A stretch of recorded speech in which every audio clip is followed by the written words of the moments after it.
viernes 26 de junio bueno, este episodio fantástico con un tema que me parece impresionante. Realmente tenía ganas de hacer un live como este. Raúl, buenas tardes, ¿cómo estás?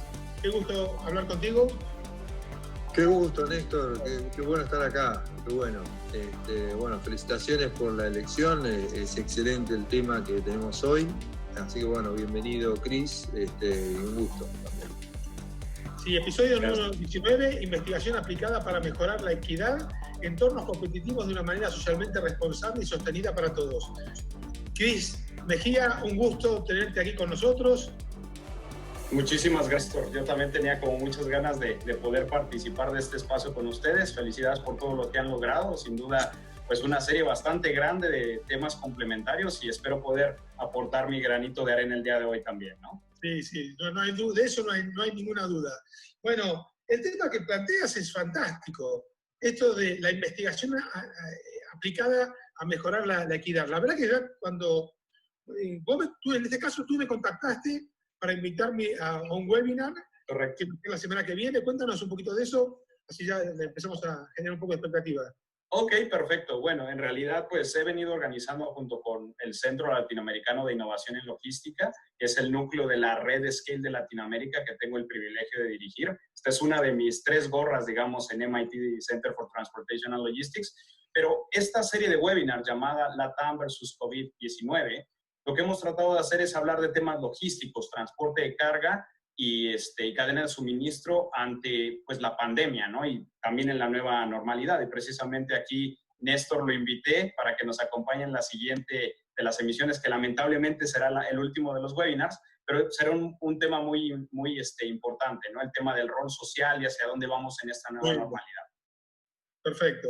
Bueno, y cuando estábamos planeando un poco todo este episodio de hoy, me planteaba los temas equidad, inseguridad, desigualdad económica. Me gustaría, ¿qué es esto cómo se entiende en tu contexto el tema de la equidad? Ok, pues mira, yo creo que lo voy a poner de una manera muy visual, tal vez. Yo creo que muchos ya han visto esta imagen, ¿no? Una cosa es igualdad y otra es equidad. Igualdad es darle lo mismo a todos, así el pobre siga más pobre. Equidad es cuando tú le das al pobre más de lo que necesita, porque el rico no necesita tanto. Eso es equidad para mí, ¿sí? Y es lo que trato de generar con los modelos matemáticos, logísticos que estoy, digamos, desarrollando de manera aplicada desde el MIT para Latinoamérica y otros mercados emergentes, que es donde existe la mayor inseguridad alimentaria y también la mayor disparidad económica, ¿no? Seguramente las preguntas que vienen es, ¿qué es disparidad económica y qué es inseguridad alimentaria, cierto? Sí. A ver, entonces, mira, inseguridad alimentaria para mí es cuando una persona no tiene los suficientes nutrientes, no tiene las suficientes, no diría yo calorías, sino realmente calorías nutritivas que llevarse a la boca, ¿no? Okay. Entonces, existe 1 de cada 9 humanos en el mundo está sufriendo este tipo de cosas. México y Latinoamérica no son una excepción, existe muchísima pobreza alimentaria. Y bueno, si a eso le sumas que también hay del otro lado del espectro algo que es obesidad y sobrepeso, pues prácticamente sumas otras 2 de cada 9 personas. Entonces, lo que en inglés se llama malnutrition, que es la suma de desnutrición, obesidad y sobrepeso, son 3 de cada 9 personas, 1/3 de la población mundial. Y el tema de disparidad económica es esa brecha que existe, ¿no? Es empezar a hacer, lamentablemente, a los ricos más ricos y a los pobres más pobres. Y en consecuencia, ¿por qué a mí me interesa esto como logístico? Porque al final de cuentas, las empresas se terminan afectando a sí mismas, porque tienes que llevar el mismo producto con una mayor cantidad de intermediarios y eso termina siendo también un problema, ¿no? Porque el pobre termina pagando más por los mismos productos que el rico recibe por menos dinero, por menos costo, ¿no? Sabes que te escucho, Cris, hablando y me acuerdo mucho, no sé por qué, a ver si coincides en mi planteo, Amartya Sen, ¿no? Amartya Sen cuando él plantea esta idea de que lo importante es que con el desarrollo de la tecnología, con el desarrollo económico, lo que pueden hacer las personas, ¿no? Y a veces nos concentramos demasiado en las métricas, cuál es el PBI, cuál es el PBI per cápita, pero no nos fijamos que tenemos un 50% de gente que la tenemos fuera del sistema. Así es, así es. No, y tal cual, yo creo que, de hecho, parte de las cosas que estamos como tratando de impulsar dentro de mi grupo de investigación ahí en el laboratorio del el Farol, que le llamo yo, que es el laboratorio, digamos, de cadenas de suministro alimentarias, agrícolas y también de retail o comercio minorista, es cambiar esa realidad. No puedes permitirte medir digamos, los sistemas, le hace país, le hace sistema productivo, empresa, con una sola métrica, con una serie de métricas que además están construidas de arriba para abajo, ¿no? En realidad tendrías que construir de abajo para arriba, porque es la única manera en la que puedes garantizar que no existan tanta inequidad y que al final de cuentas estás redistribuyendo los recursos, le hace dinero, tiempo, frutas, verduras, lo que sea, de una manera que no vas a dejar rezagado al que más lo necesita y que además lo vas a invitar a formar parte de este proceso productivo porque, pues, ¿sabes qué es lo peor del caso? Que si las personas no se alimentan bien, y quiero solamente utilizar el ejemplo de la alimentación, van a tener una mala absorción de conocimiento, mal aprendizaje, no se van a concentrar en su trabajo, ¿y eso a qué le impacta? A la economía del país, al desarrollo social, a la salud, al sistema de salud, que además va a tener que invertir más dinero para que no te pongas más gordito o dejes de estar flaquito. Entonces, termina siendo un desgaste tremendo de presupuestos y además que terminan afectando nuestra economía a nivel internacional, ¿no? Sí, sí, a mí me disparó el tema de Amartya Sen porque él tiene un caso donde dice que había una pandemia en la India, ¿no? Entonces la gente, bueno, pasó lo que nos está pasando ahora a todos, ¿no? Sí. Estaba la comida, pero la gente no tenía dinero porque por la pandemia no podían ir a trabajar, él no podía ir a trabajar, no tenían dinero, perdían sus trabajos, no tenían dinero para comprar comida. Entonces, y la disyuntiva ahí era mover el producto a otro lugar donde pudieran comprarlo, salía más caro. Correcto. Regalarlo, ¿no? Sí. Y Sí. finalmente, ¿qué hicieron? Movieron el producto. Así es. Entonces, ¿qué pasa con las empresas? A veces yo siento que no sé si ha sido a partir de esta definición de Friedman o de un pensamiento de los 70s, cuando se decía que la única responsabilidad social de las empresas era generar dinero. ¿Nos metimos en un problema con eso? Mira, yo te voy a dar mi respuesta del lado logístico, pero muy aterrizado. Creo que ese problema sigue existiendo, ¿sí? Yo no soy economista, pero veo que ese problema sigue existiendo. Los sistemas logísticos y productivos en la actualidad están construidos para minimizar costos, para maximizar los ingresos o el margen de ganancia, o, digamos, tener más acceso a potenciales mercados que van a traer más dinero, más plata. Entonces termina siendo un problema, ¿no? Pero el problema es que en todo esto, lo que está pasando, y lo mencionamos un poquito fuera del aire, es de que las empresas están dando un balazo en el pie. Claro. ¿Sí? Porque al final de cuentas, ¿dónde está la mayor parte de la población? En la pobreza. 65% de las personas del mundo viven con menos de $5 al día. ¿Sí? Y los mercados más explotados son los que son la punta de la pirámide, la base, que es como más o menos el 12% de la población.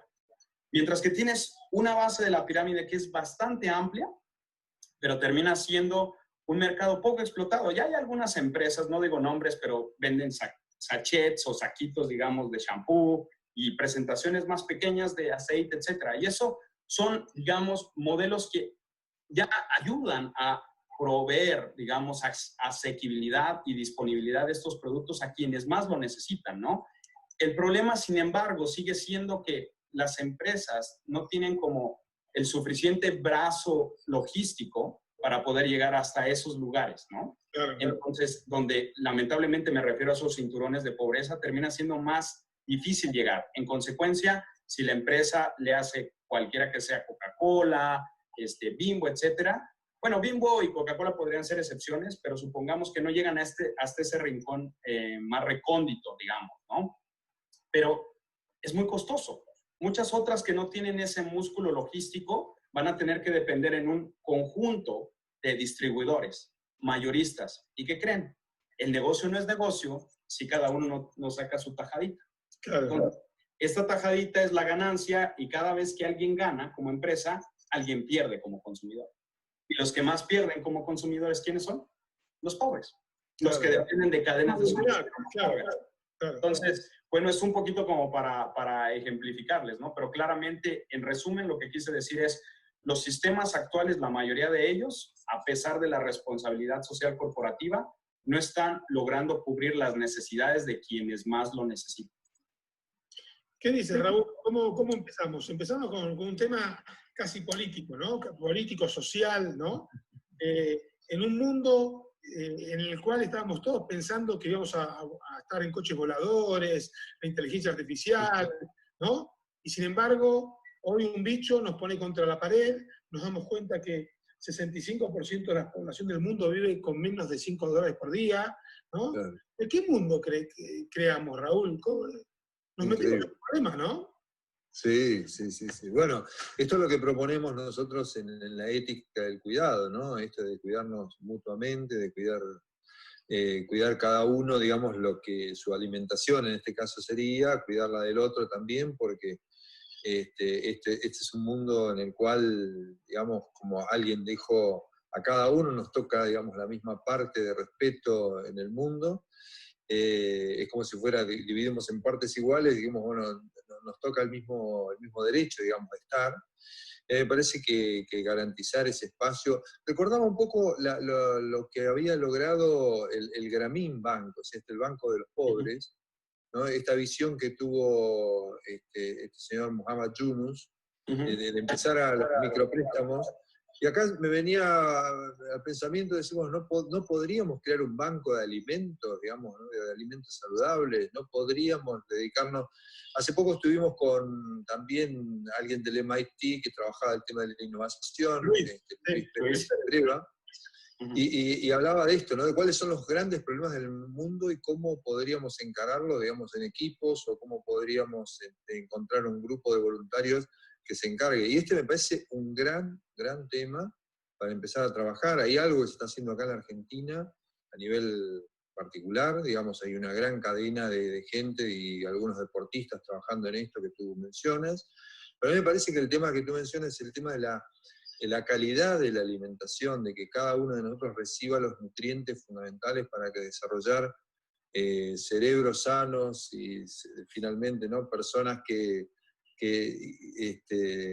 ingresen de una forma saludable al sistema, para que esto permita realimentarlo y hacerlo para que haya más para todos, ¿no? En esto a veces nos quedamos cortos, sí, Ernesto. Nos quedamos cortos en pensar esto. Yo creo que hay mucho que hacer en ese sentido y simplemente como para complementar algo de lo que decías, este fin de semana pasado tuvimos un hackathon que organizamos precisamente dentro de Latinoamérica. Bueno, yo no fui parte de los organizadores, fui socio, pero mis colegas de la Escuela de Negocios Sloan en MIT hicieron un muy buen trabajo y salieron unas ideas buenísimas, o sea, ideas que ya venía como estudiando, y una de ellas, precisamente quiero resaltar, Raúl, es cómo hacer que los bancos de alimentos tengan un papel más activo en todo esto. Ya son súper activos y la pandemia los ha puesto contra la pared en tema de, pues, que no tienen, digamos, el suficiente músculo también como o la cantidad de voluntarios para seguir trabajando, pero es como crear lo que en inglés se le llama como food hubs, de tal manera que el banco tenga un rol mucho más fuerte, ¿sí? Y que ahora los principales retos del banco no es de que le lleguen las donaciones del supermercado, que le llegue lo que está a punto, digamos, de caducar o expirar, echarse a perder, sino ahora es cómo el banco puede llevar todo esto que tiene hasta la puerta de la persona que es vulnerable, que no puede salir, que está confinada.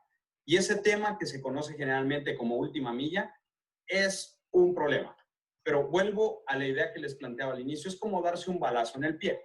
Claro. ¿Sí? Si tú no estás integrando al banco de tal manera que genera como visibilidad de lo que le vas a dar, lo vas a saturar.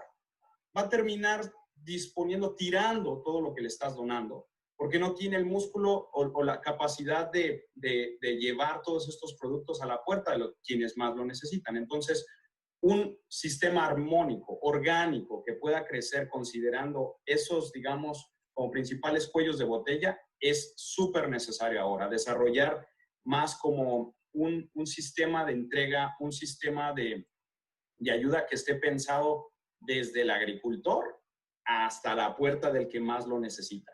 y pues ustedes no me dejarán mentir, pero estamos hablando literalmente de dos grupos que están en polos opuestos en la cadena de suministro, el agricultor produciendo mucho y en el otro lado el consumidor de base de la pirámide o vulnerable consumiendo poco, y pues los que se están agrandando en ganancias son los de aquí.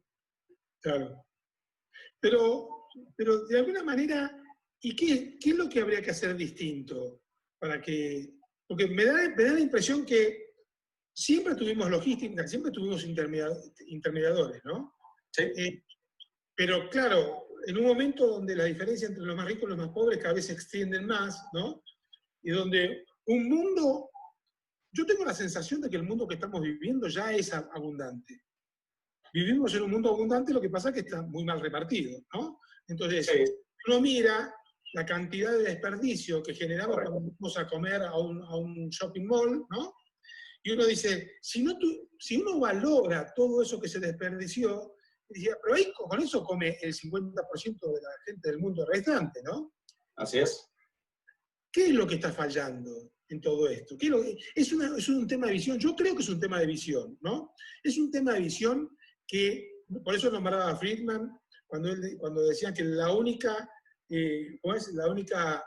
compromiso social que tiene la empresa es de generar riquezas. No, yo creo que no. Me da la impresión que las empresas tienen que hacer riqueza, los individuos tienen que ganar dinero. Yo no estoy en contra de eso, me parece fantástico. Pero hay un fin social de la organización. No puede quemar el medio ambiente, no puede discriminar, no puede generar violencia, no puede joder la salud de los ciudadanos, no puede incrementar, bueno, marcas líderes contratando a niños menores para hacer trabajos, o sea, Sí. como que en algún momento perdimos el rumbo, ¿no? Sí. De hecho, incluso si eso le sumas también como la falta de equidad de género y muchos otros asuntos sociales, terminan siendo algo grave. Mira, en realidad, yo no sé si como tal perdimos el rumbo, pero la verdad es de que yo sí me atrevo a decir que nos hemos enfocado mucho como cadenas de suministro, como empresarios, en servir al que te va a ayudar a incrementar esas métricas que hablamos al principio, a bajar los costos o a subir tus ganancias. Claro. ¿Quién va a pagar por esto? El que tiene dinero. ¿A quién le das inmediatez de la accesibilidad y la disponibilidad de frutas y verduras? Por cierto, en supermercados, pues al que te va a pagar por eso, ¿no? Por eso los supermercados tienen grandes áreas donde ves un montón de frutas y verduras, para que pues te provoque, se te antoje llevártelas, ¿no? Entonces, yo creo que se paga por esa inmediatez, pero también lo que tú mencionaste es muy cierto. Detrás, el hecho de ver todas estas vitrinas, todos estos estantes llenos de productos súper frescos, súper estéticamente hermosos, pero detrás la realidad es de que se están disponiendo 1 de cada 3 productos que se producen nunca es consumido por un ser humano. Y lo que tú decías es verdad. De hecho, en Latinoamérica, para que tengas una idea, con lo que actualmente se desperdicia de comida, son como 140 y tantos millones de toneladas al año. Podrías alimentar el 85% de la población que sufre inseguridad alimentaria, casi el 100%. Entonces, lo que dijiste es verdad, está como mal repartido. Entonces, para continuar con esta analogía que te decía de una manera breve es, ya vimos que los ricos tienen mucha accesibilidad. El otro lado, pues cuando piensas en el mismo rico, puede comprar de más y ¿qué va a pasar? Se le va a desperdiciar en la parte de consumo. Si ahora te vas a los pobres lamentablemente no pueden tener accesibilidad a esos productos. Si tú te das cuenta y piensas en digamos, ¿dónde viven las personas más pobres? O sea, pensemos en un Nezahualcóyotl, pensemos en un Ecatepec, en un Iztapalapa, ¿sí? Y no es porque generalice, ¿no? Pero hay zonas, pensemos en casos más extremos, donde hay gente muy, muy pobre, no hay supermercados, no hay cadenas de servicio, de autoservicio, ¿cierto? ¿Cuál es la única alternativa? Una tienda de barrio, una tiendita de esquina. Y lamentablemente el tendero no tiene como esa versatilidad porque le faltan los activos, no tiene un refrigerador para eso y además, ¿saben qué? Él tiene que subsistir con lo que saca cada día de las ventas. ¿Ustedes van a creer que esa persona quiere invertir en algo que va a poner en riesgo su inversión? Claramente no. ¿Por qué? Porque se le puede echar a perder, ¿cierto? Y si, digamos, se atreve, tiene el coraje suficiente de venderlo, no lo va a vender a un precio muy asequible. Lo tiene que subir de precio, ¿para qué? Para compensar el riesgo. Entonces, los pobres... Riesgo, rentabilidad, siempre. Correcto, o sea, es ese como trade-off. Sí. Entonces termina siendo un tema de los pobres son pobres, no pueden tener accesibilidad a estos productos porque no pueden pagar por ellos y eso lo sume en lo que en inglés se llama como los desiertos de comida, ¿no? Entonces, tienes ahí puntos de venta como las tienditas, pero no te van a ofrecer productos perecederos en su mayoría. Aquí vale la pena mencionar algo y déjenme hacer un paréntesis pequeñito. La pandemia ha cambiado un poquito esto, porque si tú antes, como persona, digamos, de bajos ingresos, de ahora en adelante así me referiré por respeto a todos, tú regularmente irías, y me tocó vivirlo, a la central de abastos, ¿sí? Te sale más barato, ¿cierto? Y te puedes traer más que ir a la tienda donde te van a cobrar mucho o muchas veces es un tema cultural de ir al supermercado y las ves como sintéticas, como si las hubieran pintado en algún lado. No confías, ¿no? No sientes que es tan fresco, lo cual podría o no ser cierto. En fin, lo que quiero decir con esto es, cuando esta persona se atreve a ir a estos lugares, pues genera esa inmediatez, etcétera, pero le cuesta también un pasaje. Entonces, esa es la única manera en la que puede esa persona tener accesibilidad a estos productos, pero le cuesta un poco más. Entonces, para justificar el viaje hay que ir.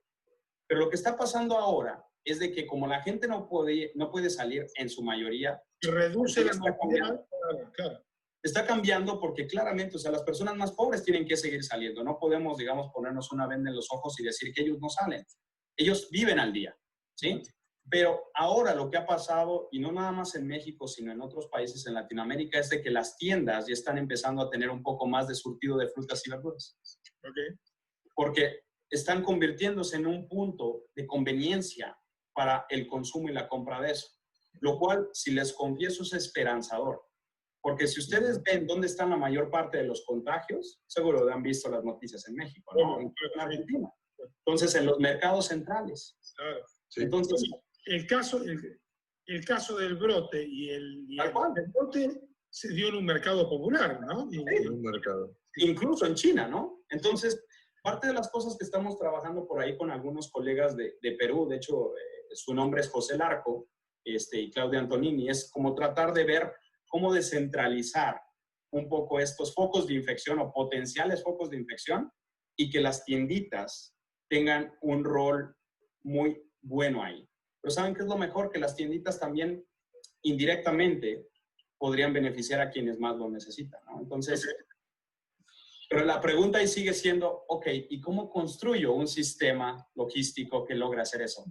No es tan sencillo. Bueno, ¿y qué están haciendo? ¿Y qué se desarrolla en el MIT? ¿Qué están investigando para entender cómo funciona en el lab, ¿no? ¿Cómo funcionan estas cosas? ¿Están buscando soluciones? ¿Están poniendo nuevos paradigmas de trabajo? ¿En dónde se están concentrando el trabajo del laboratorio? Gracias por la pregunta, Néstor. La verdad es de que yo trato siempre de concentrarme como en tres cosas principales. Lo primero es, no puedes optimizar algo si no lo entiendes, ¿sí? Claro. Entonces, lo primero hay que medirlo. Claro, Sí. lo mides, pero también tienes que entenderlo. Claro. Y yo siempre he sido muy, muy creyente de que quien jalona toda la cadena, si se acuerdan, les dije, es el consumidor, ustedes y yo. Si yo cambio, si yo recibo un aumento, voy a cambiar lo que compro, cuánto compro, cada cuánto. Comprar más o cosas más caras, por ejemplo, ¿no? Va a cambiar tu estilo de vida, sí. Y también cada cuánto lo compras. Claro. Incluso en qué canal lo compras. Claro, ¿no? ¿dónde lo compro? ¿Lo compro en una tiendita en la esquina o ya ahora me voy al súper o a un megastore porque voy a comprar más cantidad, etcétera? Sí. Y eso está muy relacionado también como con tu estatus económico, ¿no? O sea, si tú tienes mayor riqueza, vas a tener un carro, vas y compras todo, como diríamos en México, de un jalón, de una sola vez, una parada, y te lo llevas y te encierras, porque tú tienes esa posibilidad. Pero repito, o sea, de hecho en la Ciudad de México, más o menos como un 40% de la población vive con menos de $5 al día. En la Ciudad de México. Claro. ¿Sí? Entonces, ¿tú crees que esas personas podrán hacer eso? No, o sea, ¿cuánto era el número? Perdón. Como el 40, 45%, ¿no? En realidad, para que tengas una idea, viven con menos de $16 al día el 75% de la población de la zona metropolitana de la Ciudad de México. Cifras del INEGI, ¿ok? No mías. Entonces, hay que entender muy bien cómo cambia ese consumidor, porque si el consumidor cambia, pues va a jalonar todo lo que viene en la cadena, ¿no? Desde el productor, el intermediario, etcétera. Entonces, primero, modelos exploratorios, entendimiento. Segundo, modelos que me ayudan a mejorar el manejo de todos los recursos en esta cadena, ¿sí? Se les llama normativos, pero llamémoslos prescriptivos, o sea, hacer lo mejor con lo que tienes, ¿sí? Y los últimos, ¿y estos a qué nos ayudan? A optimizar el uso de recursos, a mejorar cómo construyes tú cierto tipo de sistema para generar mayor accesibilidad, disponibilidad o asequibilidad del producto. ¿Para quiénes? Para quienes más lo necesitan, para generar equidad, que es el tema del día de hoy. Y el último de ellos es predictivo. ¿Qué va a pasar a futuro? ¿Cómo puedo anteceder esos escenarios, anticiparlos, prepararme? ¿Cuál va a ser la capacidad que necesito? ¿Cuál va a ser el tipo de cliente que me espera, ¿no? Entonces, si se dan cuenta, esto es como muy orgánico. Empiezo entendiendo, optimizo y mejoro, y después predigo hacia dónde voy. Ok.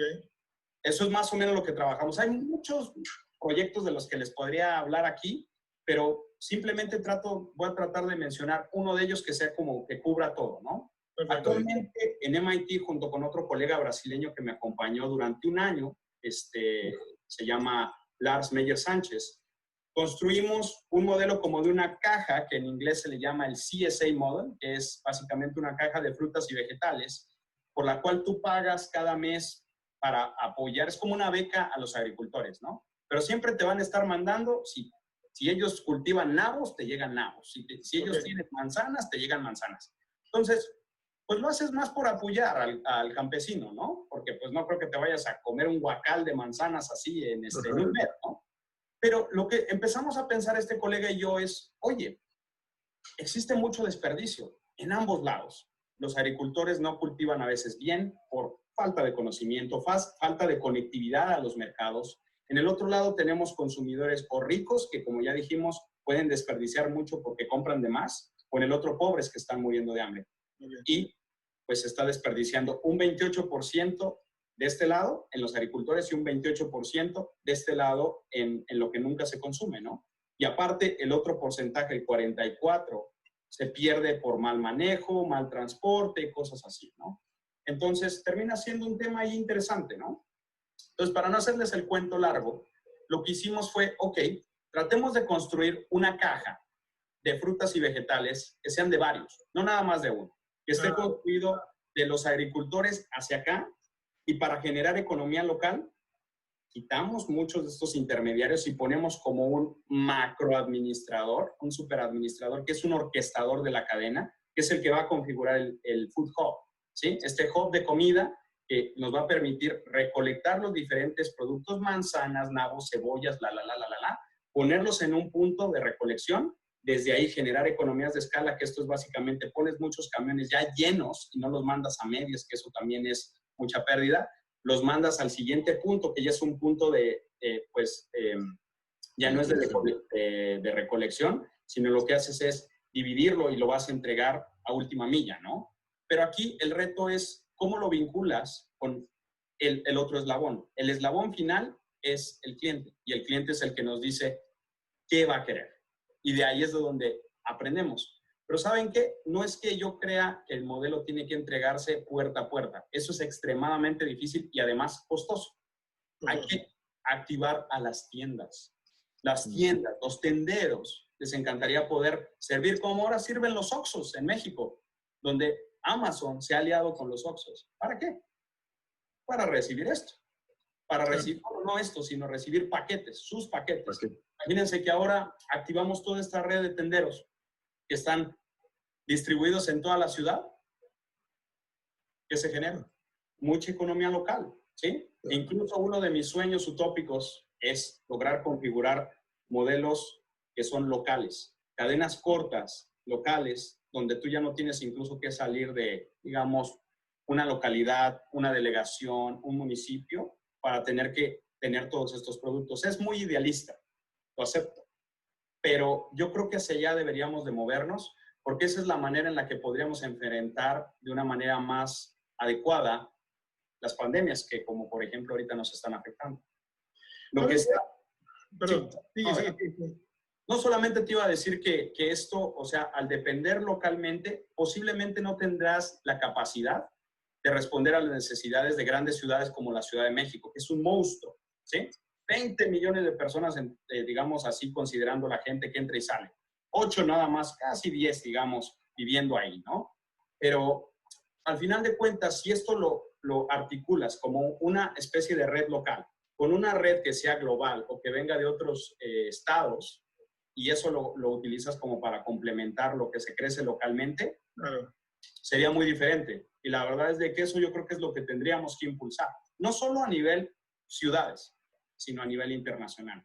Okay. A eso es a lo que me refería con... Bueno, si quieres te doy paso, Néstor, y luego hago la... Sigue. Yo acá lo noté, sí. Solo quería agregar que yo realmente creo que es hacia allá, hacia donde deberían de ver incluso nuestros tomadores de decisiones, ¿no? Poder ayudar a configurar sistemas alimentarios, ¿sabes? Sistemas que nos permitieran, en esos momentos en los que el virus nos da tregua, crece, cultiva, cosecha, produce, manufactura, mientras el otro lado del mundo está siendo, pero latigueado duro por el coronavirus, ¿no? Claro. Y cuando regrese la ola, porque lamentablemente tenemos que aceptar que esto parece que va a ser así hasta que aparezca la bendita vacuna, pues esta ola va a regresar al país que estaba produciendo como loco. Yo dudo terminantemente que se van a consumir todo lo que producieron ellos solos. Es casi imposible. ¿Por qué no construimos sistemas colaborativos? Sistemas que nos ayudan a ayudarnos unos con otros cuando, pues, necesitamos unos de otros. Y eso lo puse tal vez en un contexto muy macro, pero es algo que te lo voy a poner más aterrizado. Muchas de las flotas de vehículos estuvieron paradas, ¿sí? De las compañías. Y se necesitaban muchos de los vehículos para poder hacer entregas de última milla, ¿no? ¿De dónde? De los bancos de alimentos. ¿Se ofrecieron? No lo sé. Claro. Se los dejo de tarea. Pero lo que pasa es que tú estás planteando un tema que me parece significativo, que son estos sistemas colaborativos. Y en realidad estamos viviendo en un mundo que no es colaborativo. O sea, yo quiero que nos vayamos ahora a pensar por un momento en el Lobo de Wall Street, ¿no? La película. Bueno, en los 80, 90, el paradigma era ser el más jodido de la cuadra, del barrio, de la ciudad y del planeta, ¿no? Entonces, por eso decía que quería que en algún momento habíamos perdido el rumbo, ¿no? Pensamos que la única razón por la cual estamos arriba en la Tierra es para ganar dinero. Y me da la impresión que es un objetivo demasiado, siempre planteo lo mismo, ¿no? Primero porque como comunicador sé que las cosas hay que repetirlas muchas veces para que realmente surtan efecto. No, está bien. Claro, pero digo, lo que nos pasó es entender que la única razón era generar dinero. Y no nos damos cuenta que pasar por la Tierra solamente para ganar dinero es muy mezquino, es muy... Cuando en la sociedad se habla del nuevo rico, ¿de qué se habla? De ese tipo que no estaba acostumbrado a ganar dinero y después que se lo quiere mostrar a todo el mundo. Sí. Hasta que este tipo, con el tiempo se va a dar cuenta que si está a todo el mundo mostrándole el dinero, la gente no se va a querer acercar, le va a poner todas las trancas que sean necesarias hasta que aprende a vivir con dinero y se da cuenta que tiene que vivir de otra manera. Bueno, creo que nosotros como sistema planetario somos nuevos ricos, ¿no? Entonces todavía tenemos que demostrarlo, es muy importante. Y me da la impresión que estamos empezando a descubrir que hay otras cosas importantes, ¿no? El tema del propósito. Sí. Y no digo que no hay que ganar dinero, porque a mí me encanta ganar dinero. Es más, me gusta viajar bien. No me gusta ganar demasiado, ¿sí? Y no me gusta gastar en estupideces. Con muy poco me conformo, ese muy poco no quiere decir que sea poco, ¿no? Pero me da la impresión que hay... cifra, ¿no? Hay una forma de vivir, depende del momento. En este momento la cifra está más baja. Pero creo que hay una forma de vivir balanceada. Como en todos los órdenes de la vida, cuando uno vive desbalanceado, y volviendo al tema de los sistemas colaborativos, me da la impresión que hemos perdido eso, ¿no? El mundo era más colaborativo en distintos momentos de la historia. ha sido colaborativo. Incluso creo que en 1920, cuando tuvimos la gran crisis del 20, los 30, ¿no? El mundo había perdido esa colaboración, que después con el New Deal y con los nuevos pactos empezamos a aprender que había que recuperar todo eso, ¿no? Sí. Entonces, ¿tú crees, qué crees que nos hace falta? Y bueno, Raúl también, ¿qué crees que nos hace falta para que recuperemos el camino? Raúl, adelante. Yo creo que ahí estaba pensando que faltan los puentes, ¿no? Falta construir los puentes. Me encanta la idea que estás compartiendo, porque es un poco esto que decimos a veces, que el poder de una idea es dominar los movimientos subsiguientes a generarla. Entonces acá lo que nadie piensa es en esta cadena de suministro para ¿no? hacer que las cosas lleguen a donde tienen que llegar, y eso es lo que ustedes están pensando, y me parece fantástico. A mí me parece que los puentes que necesitamos construir son espacios como estos en los cuales las personas tomen conciencia, incluso los que están cerca de esas tiendas que tú mencionabas, ¿no es cierto? Los que serían en definitiva los beneficiarios de en última, ¿no es cierto? En última instancia, de que participen en cuáles serían las ideas que les permitan acercar esto que alguien tiene para ofrecer, ¿no? Y ellos están necesitando para hacer más variada su dieta, y de alguna forma entonces esto les permita nutrirse mejor y a su vez nutrir al mundo, ¿no? A veces nosotros en los talleres, digamos, cuando hablamos de las empresas de triple impacto, estas que ahora empiezan a prosperar, digamos, como algo necesario en el mundo, hacemos esta pregunta, ¿no es cierto? Bueno, ¿qué es aquello que tú tienes como propuesta de valor? Todos pensamos eso, ¿no es cierto? ¿Qué es lo que agregas como singular, distinto, original? Pero la pregunta que no hacemos es eso, ¿de qué manera lo que tú haces va a nutrir al mundo? ¿Y de qué manera el mundo se va a nutrir, ¿no? con lo que tú haces, y de qué manera es recíproco esto, ¿no es cierto? ¿Cómo nos nutrimos mutuamente? Y que creo que ese es el puente que podríamos crear, que las mismas personas que van a resultar beneficiarios participen en la generación de ideas que acerquen estos procesos, programas, sistemas, ¿no? Me encantó la palabra sistema, que asegure que esto le dé sustentabilidad. No Sí, sé, a mí me encanta tu idea. De hecho, yo creo, y esto es una crítica en general, yo creo que para la sociedad, y ahorita me permito agregar unas cosas ahí a lo que dijo Néstor, pero primero la pregunta. Creo que ahorita todo el mundo quiere estar como en la luminaria, ¿no? Así decir, ok, yo hice esto, yo tengo esto, etcétera, ¿no? Entonces, yo creo que es bueno ser facilitadores, convertirte en un punto de engranaje del resto de las cosas. Necesitas ser respetuoso de la multidisciplinaridad. Yo me acuerdo en mis momentos hace como tal vez unos 12 años aproximadamente, cuando todavía estaba en la carrera, casi 15, y había mucha crítica, o sea, nos tirábamos duro. Bueno, tirar duro es así como que nos molestábamos mucho, porque unos eran licenciados, los otros ingenieros como más duros, con un artefacto, con algo que podías ver, ¿no? Pues yo soy ingeniero industrial, me decían LAE con casco, LAE, entiéndase, licenciado en Administración de Empresas, y bueno, o sea, había mucho de esto, ¿no? Pero ¿por qué traigo esta colación? Yo creo que esto es como una crítica también, como para que quien sea que escuche y vea, esté viendo este video y después lo pueda tener acceso. Yo creo que tenemos que respetar esa multidisciplinaridad. Sin duda, yo creo que eso es lo que hace la diferencia. Los mejores equipos en su desempeño son los que son multidisciplinarios. Hay que aprender del que es el sociólogo, del que trae ese punto de vista que tú no tienes por formación. Tienes que entender lo que hace un diseñador gráfico para poder apreciar cómo él puede expresar en simple lo que tú no puedes expresar con números, con una fórmula loca, ¿no? Y puedo continuar. O sea, cada uno de nosotros tiene habilidades diferentes, y esto lo construí, si se dan cuenta, de abajo arriba, de individuos. Ahora vamos con empresas. Las empresas tendrían que pensar en lo mismo.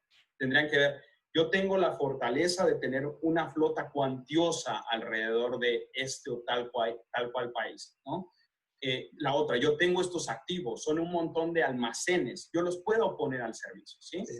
¿Qué es eso? Mejor o peor, que se estén quedando ahí sin ayudar a nadie. O sea, digo, es como una crítica, ¿no? Y si se dan cuenta, entonces podemos empezar a movernos en esferas de los gobiernos, etcétera, pero lo que hace la diferencia son los puentes. Entonces, tan pronto exista alguien, yo más que en instituciones, creo en individuos que se abanderan y dicen, yo quiero ayudar a hacer esto, quiero ser el punto de engranaje entre la iniciativa privada y el sector público de este particular punto, no sé, el Ministerio de Agricultura, etcétera, y pues que empiecen a avanzar con eso, ¿no? Y yo creo que aquí es donde ya nosotros, y hago como la invitación, tenemos que, como profesores, creo que ustedes también dictan clases, tenemos que empezar a nutrir a las nuevas generaciones en que esto es súper importante y que tenemos que cambiar esta realidad, porque de lo contrario, vamos a repetir, estamos destinados a repetir. Una profesora de historia que yo tuve en la preparatoria, en el bachillerato, decía siempre, quien no aprende o no sabe de su historia está condenado a repetir. Claro. Entonces, y la verdad yo creo en eso, ¿no? Entonces hay muchas otras cosas, preparar bien a las nuevas generaciones, tener como esa curiosidad de seguir aprendiendo, de no creer la falsa información o todo lo que uno se encuentra en redes sociales. Yo creo que también son cosas, ¿no? Que son como autocrítica, autoestudio. Y bueno, regresando un poco a uno de los comentarios que tú hacías, Néstor, ya con esto cerré la respuesta a la pregunta.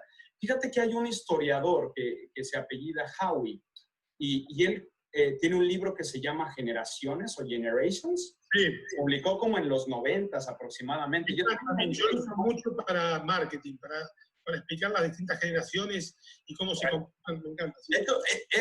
Ellos, porque es un par, no me acuerdo del otro investigador, acuñaron el término millennial. De hecho, ellos sí, el otro tiene el mismo apellido de un sociólogo muy importante. Ahora me voy a acordar. Sí, perdón. Yo no me acuerdo, pero si te soy sincero, o sea, luego estos mismos autores publicaron un libro que se llama algo así como El Cuarto Giro o algo así. Sí. ¿Qué es la traducción? Sí, de First Eso, o sea, yo la verdad, a quien nos esté escuchando, incluso ustedes, los invito a que lean ese libro, es buenísimo. O sea, ¿y por qué estoy metiendo esto? Tú hiciste una pregunta, ¿en qué momento perdimos el rumbo? Ahora complemento, ya entendí a lo que te referías. La teoría de este historiador y economista dice que hay 4 grandes movimientos y que en general en el primero de ellos es como la primavera, literalmente es como donde está todo el problema de la guerra, ¿sí? Puede ser una guerra que no podemos ver como la actual. Luego viene la época como de verano, donde se empiezan a recuperar las cosas y la gente empieza a investigarse más como individuos, pero todavía respetando la parte social, ¿sí? Y entendiendo más como este sentimiento de comunidad. Ahí imagínense, por ejemplo, la época como entre los 40s y los 60s, cuando se dio todo el movimiento hippie, ¿no? Luego viene todo el tercer movimiento que dura como otros 25 años, es ya donde te empiezas a volver un poquito más individualista, pero sin valorar la parte de la comunidad, ¿no? Y el cuarto es donde se da como el problema del caos, ¿no? Y empiezan a darse otra vez los problemas y yo creo que actualmente estamos ojalá saliendo de eso. Hacia dónde nos vayamos a dirigir va a depender muchísimo de las decisiones que tomemos actualmente, política, económica, logísticamente hablando, todo. Pero es muy interesante esa teoría, ¿no? Sí, el otro autor se llama William Strauss. Ah, ok, sí, tal cual. Sí. Entonces, era un sociólogo, ¿no? Sí. Acá me encanta el punto que estamos llegando. Raúl, ¿algún comentario? No, estoy fluyendo acá con el diálogo. Me encanta porque a mí me parece que hay gente que siente que cuando hablamos de que el COVID o esta pandemia nos puede acercar a un nuevo mundo, están los que llegan por el lado, sí, las teorías conspirativas, o están los otros que piensan, sí, porque la naturaleza nos está dando una oportunidad, pero a partir de esto va a ser todo bondad y... Yo creo que la situación va a ser un poco más complicada, ¿no? Vamos a tener un madrazo que nos va a llevar mucho tiempo, va a haber mucho sufrimiento, la vamos a pasar mal, sentíamos que éramos unas generaciones privilegiadas porque las generaciones de mi abuelo, las de mis padres, las de mis abuelos han sido muy golpeadas mi abuelo estuvo en la Primera Guerra Mundial, Sí. mi papá estuvo en revoluciones en Argentina, tíos que estuvieron en la Segunda Guerra Mundial, el nazismo, ¿no? Entonces hubo cosas muy complicadas en el mundo. Y sentíamos que nosotros como que habíamos aprendido la lección y estábamos en otra dimensión. Sin embargo, hoy la pandemia nos muestra que nos quedamos quietos, que estamos más preocupados que en ganar dinero que en resolver problemas. Y creo que uno de los grandes objetivos de la humanidad es resolver problemas, es tener propósitos, resolver problemas, ganar dinero, pasarla bien, ¿no? Entonces, pero creo que es resolver problemas, dejar a los que vienen un mejor mundo. Y me da la impresión que, sobre todo en la segunda mitad del siglo pasado, se ha contribuido mucho a desarrollar el mundo, la tecnología, etcétera, pero como que hubo algunas cositas que dije, bueno, si queremos desarrollarnos, vamos a tener que complicar un poquito el medio ambiente o la sociedad, ¿no? Y hoy creo que estamos empezando a pagar esas cuentas y se nos acumularon varias cuentas, porque hoy estamos hablando del tema de la pandemia, pero está el tema de la ecología, el calentamiento global, el tema de los incendios de Australia, de Amazonia, de California, ¿no? Porque también le pega a los indígenas de la Amazonia, pero también le pega a los ricos de California, ¿no? Sí. Y a los intermedios de Australia. Entonces, me da la impresión que vamos a enfrentarnos con estas cosas, pero la pandemia nos está dando una gran oportunidad. Las crisis en lo personal, en los grupos y en las sociedades ayudan para que uno dé un paso para adelante, ¿no?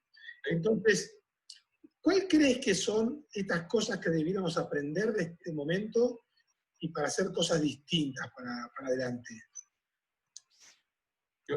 Yo te diría que lo primero es empezar a pensar más en las consecuencias de lo que hacemos. Claro. Y cómo afectamos con eso a nuestro prójimo. Y no les pido a todos que pensemos así como en toda la colonia, ¿no? Pero al menos si estás, digamos, llevándote un paquete, digamos, de papel, que eso pasó un montón con las compras de pánico, ¿no? ¿Para qué querían tanto papel? ¿Quién sabe? Pero que piensen a quién van a estar afectando si se llevan un paquete más del que no necesitan. O sea, empezar a desarrollar eso hace una diferencia. Y es porque genera no solamente un raciocinio de la compra que estoy haciendo o de la decisión que estoy tomando, sino me invita a ponerme en los zapatos del otro. Eso es extremadamente difícil. Segundo, y es más como a nivel empresarial, yo creo que tenemos que ser más proactivos, ¿sí? Sí. Tenemos que tomar más iniciativa. Los que más lo necesitan, por orgullo, por pena, por falta de medios de comunicación, no te lo van a venir a decir, ¿sí? O sea, necesitas decir, ok, aquí tengo esto. Ser un poquito más serviciales. Y mira que esto creo que también es parte de esta como tercer punto dentro de esta teoría del cuarto giro, donde nos ensimismamos, permítanme el término, y decimos, yo soy el centro del universo y me importa un bledo lo que pase con los demás, ¿no? El tercer punto que yo diría es, necesitamos aprender a ser más solidarios. Okay. ¿Sí?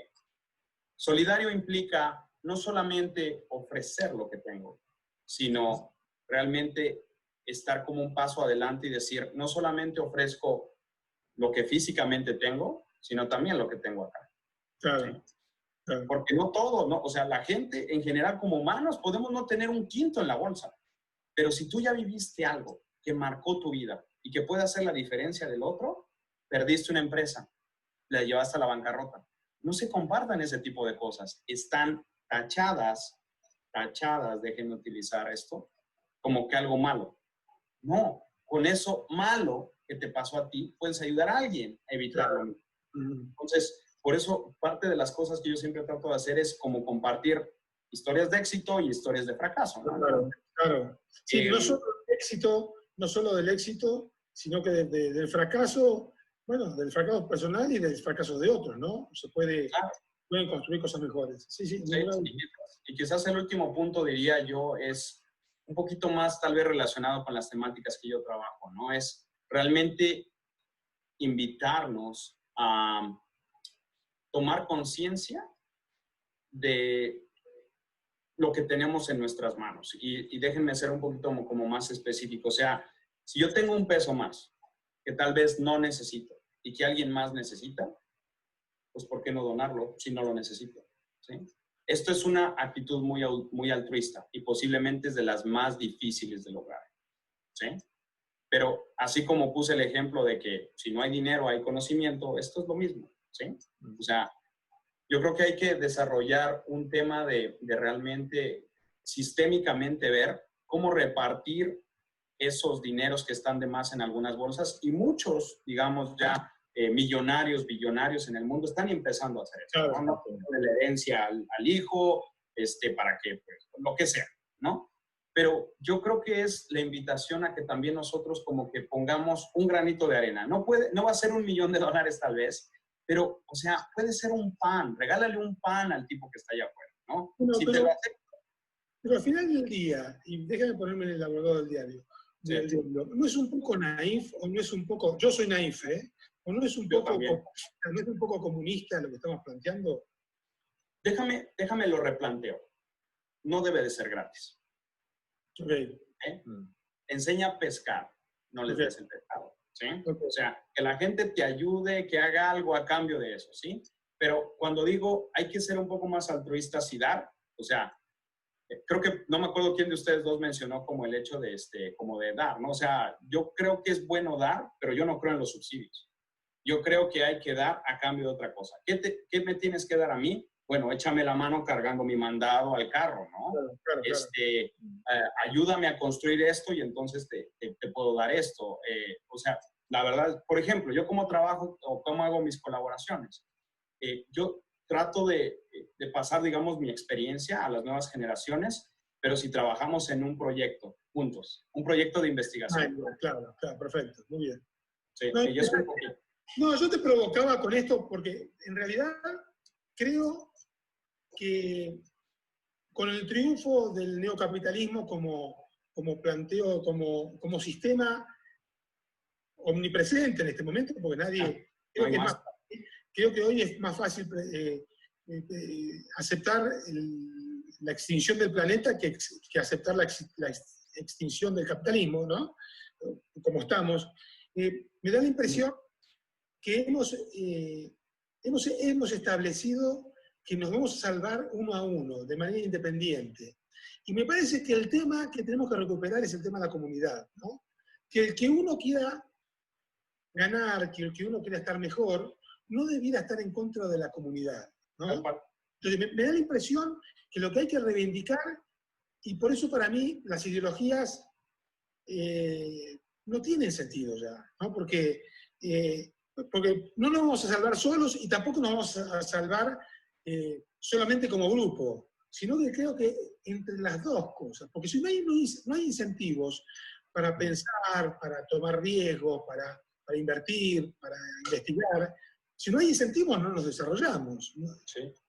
Y cada vez somos más habitantes sobre la Tierra. Para el 2040 vamos a ser 10.000 millones. Eso es más vale que estamos abusados, ¿no? Pues si no vamos a estar en un problema. Entonces, me da la impresión que se acabaron las ideologías y que tenemos que empezar a echar manos a combinaciones que por ahí en el pasado eran imposibles, ¿no? Me da la impresión. O incluso también tratar de plantear escenarios de estos híbridos que en el pasado tal vez eran demasiado vanguardistas y ahora ya están en la edad en la que se pueden ocupar, ¿no?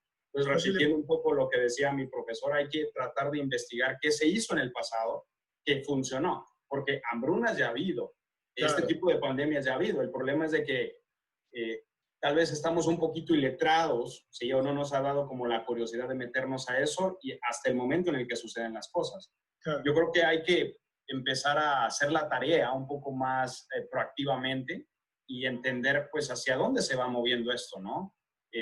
Por cierto, por aquí hay alguien que preguntó una cosa acerca de las tiendas, aquí Alejandro Valdivia.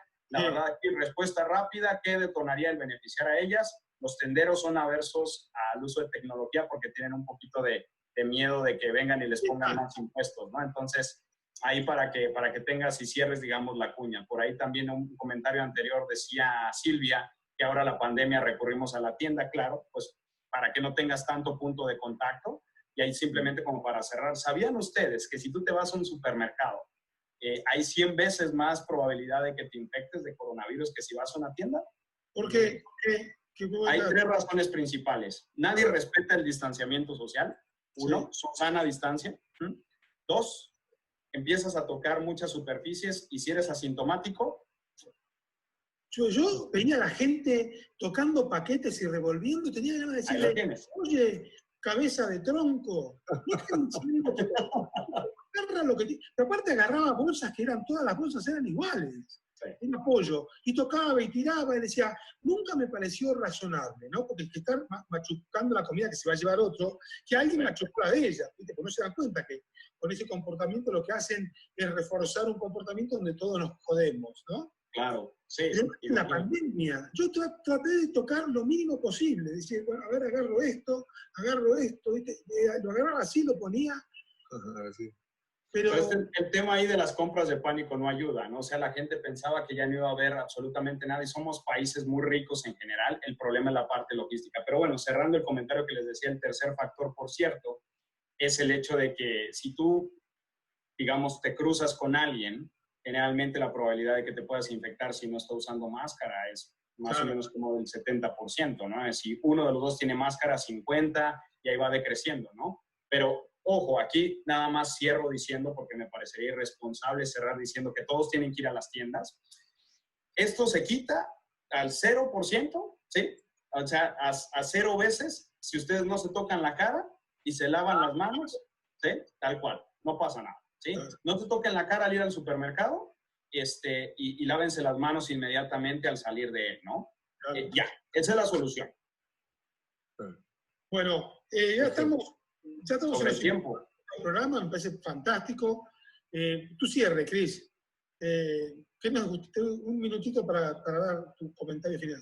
No, pues bueno, rápido. Muchas gracias a Néstor y Raúl por la muy buena conversación. Yo creo que ha sido increíble, me han retado, me ha gustado, ha sido muy interesante, de formación ingeniero, entonces siempre este tipo de conversaciones ayudan a uno a sacar lo mejor de sí mismo. Gracias a la audiencia que se pudo, digamos, también conectar. Espero que la información también sea de gran utilidad.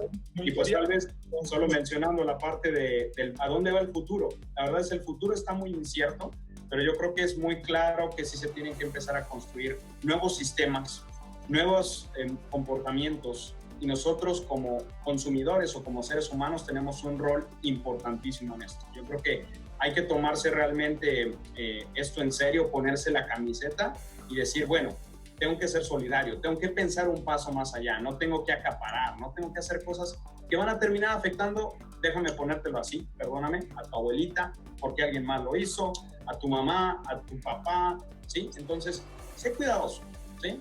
Si actuamos todos responsablemente, yo creo que vamos a tener un mundo mejor, ¿sí? Soy idealista, sí, ya escucharon toda la parte dura, metodológica, pero pues ya con eso me gustaría cerrar, ¿no? Sí, me encanta, gracias, te agradezco mucho, gracias, Feliz. Raúl, ¿qué dices?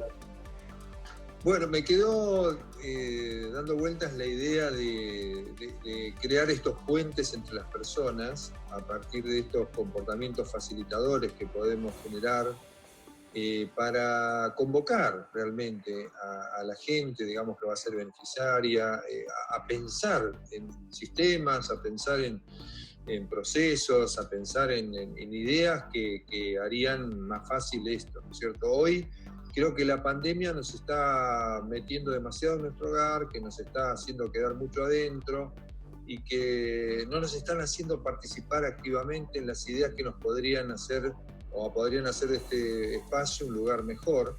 Y este sería un gran espacio para construir hacia el futuro, es decir, cómo asegurar la equidad de la nutrición, digamos, de la riqueza que tenemos en el mundo, hablando de alimentos, para que cada uno de nosotros reciba una parte de esto para realmente ser una mejor sociedad.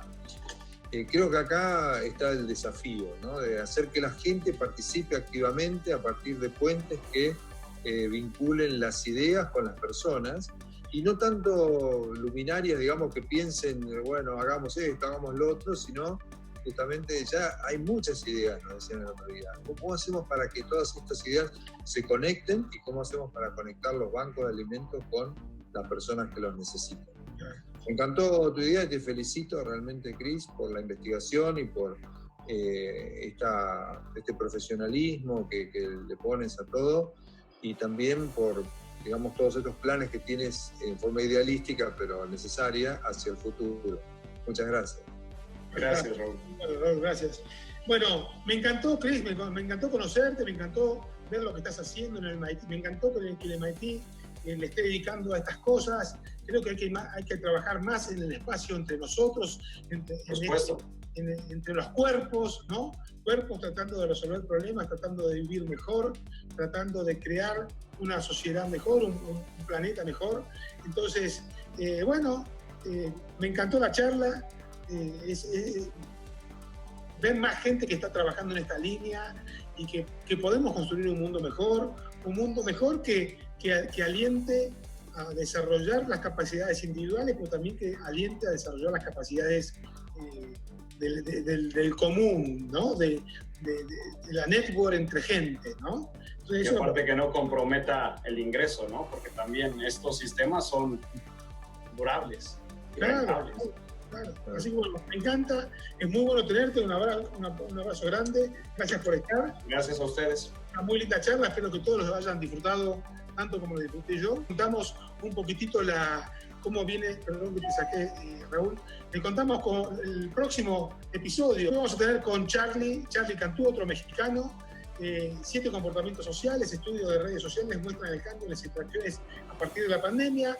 Él es un mexicano publicista que trabaja en Twitter Europa, director de Business Marketing de Europa. Quiero contarles, es Human Centered Value Creation, mirar, aceptar, empatizar con los comportamientos de la gente en tiempo de COVID-19. Así que y después vamos a tener también con una gran conocida, ya estuvo con nosotros, Liz Escalante, experta en modelos de competencia, nos va a estar hablando de las competencias en el social distancing, cómo modifica todo esto, o sea que vamos a tener que estar mucho tiempo, cómo esto nos impacta y cómo hacemos para vivir un poco más entre todos nosotros y cuáles son las capacidades a desarrollar, algunos de los temas que vamos a tener, así que les agradezco muchísimo y vuelvo a poner acá para los que quieran ver un poquitito los distintos temas que hemos estado viendo. Así que bueno, aprovecho para saludarlos acá y dejo esta cortina corriendo y nos vemos si quieren después de que salimos del aire. Un abrazo grande, gracias Chris, gracias Raúl, así que ahí estamos.